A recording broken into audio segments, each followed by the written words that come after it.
So you look up the golden age of comics and you keep coming across the Wikipedia page, and it always seems to focus on comic books. But before the comic books, there were the Sunday Funnies. And the Sunday Funnies, you had Gasoline Alley and you had Winsor McKay's Little Nemo, The Adventures of Little Nemo, and they would take up almost the entire newspaper page. It was like a big, huge comic book of its own. And these were the Sunday Funnies.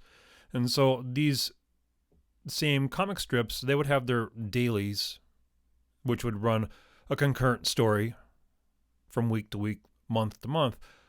But the Sundays, the Sunday pages, they were like an enclosed, self-contained unit. And each big name doing comic strips, George Harriman's Crazy Cat, they would have these Sunday Funnies, and they would take up the full page.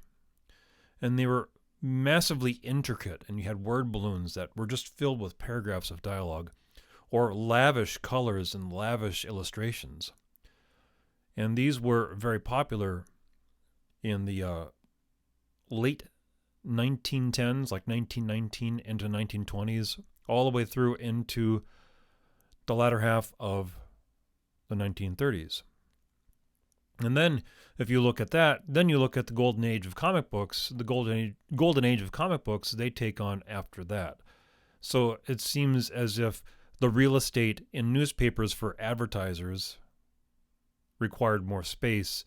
And over time, you saw the contraction and the shrinking of an awful lot of these Sunday pages, to where you'd have 4 or 5 different creators on one page instead of having one creator having one page.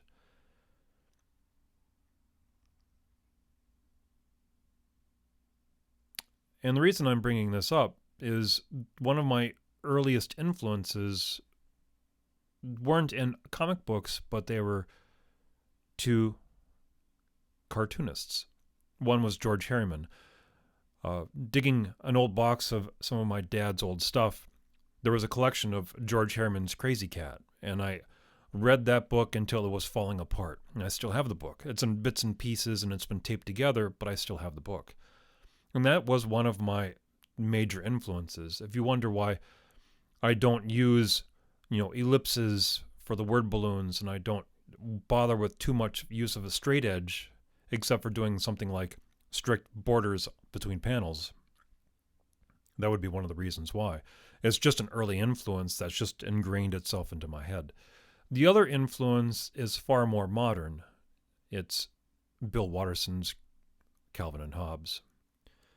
And it was there that I learned that comic strips and comic books didn't need to be stamped out in square panel after square panel after square panel after square panel in this very rigid format.